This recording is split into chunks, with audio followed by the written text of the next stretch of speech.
Hi, my name is Matthew, and today I'm talking about anxiety as it relates to this coronavirus outbreak. I think it's really important that you know what's triggering your anxiety and how to manage that, because so many people are panicking at the moment and doing things that may be not in their best interest because they've got so high levels of anxiety. So in this video, I'm going to be talking about what you can do to manage your levels of anxiety and why it's even arising in the first place. If you're new here, my name is Matthew. My goal is to spark you to think differently so you can create new possibilities for yourself in your life. The first thing to really understand here is what's going on with anxiety.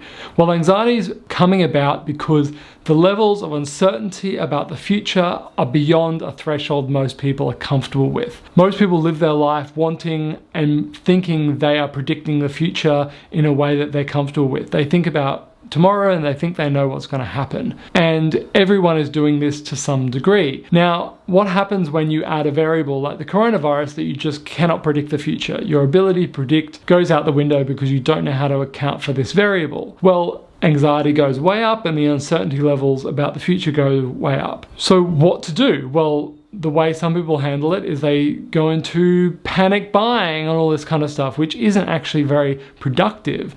And it doesn't help them predict the future, but it makes them feel like they've got some more certainty about the future, and that's why they do it. Now, being aware of this, the first thing you need to do is really accept that the future is inevitably incredibly uncertain and that we don't know what's going to happen at all in the future. We might think we do, but we actually don't. And if you can accept that and just be really okay with the fact that you can't predict the future, some of that anxiety goes down, because if you're not trying to guess about the future too much, then your mind can kind of let go of some of the anxiety. But that doesn't mean you should do nothing. That doesn't mean you shouldn't make plans or do the best thing you can for you and your family. But how do you take action with that anxiety in a way that's not a panic? Well, if you're conscious that your actions are an attempt to reducing uncertainty, if you can do some strategic things that will provide you a level of certainty, then that will really help. So for example, having a plan,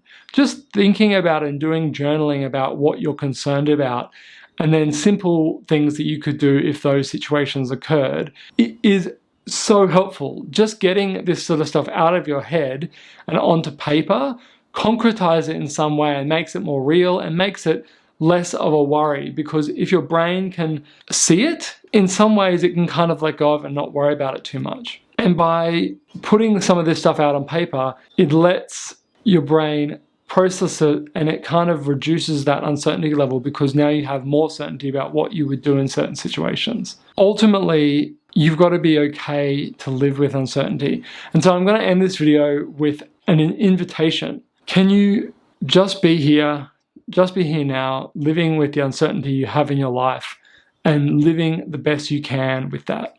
Don't try and fix it too much, or don't try and make it go away. Do what you can do, but be okay with the fact that uncertainty is going to be there, at least for a few more weeks to come. At this sort of a time, I really recommend a sort of reflective practice or a meditation practice, because it can really help get things out of your head and just let you live in the moment without so much anxiety. And with that, the journey continues.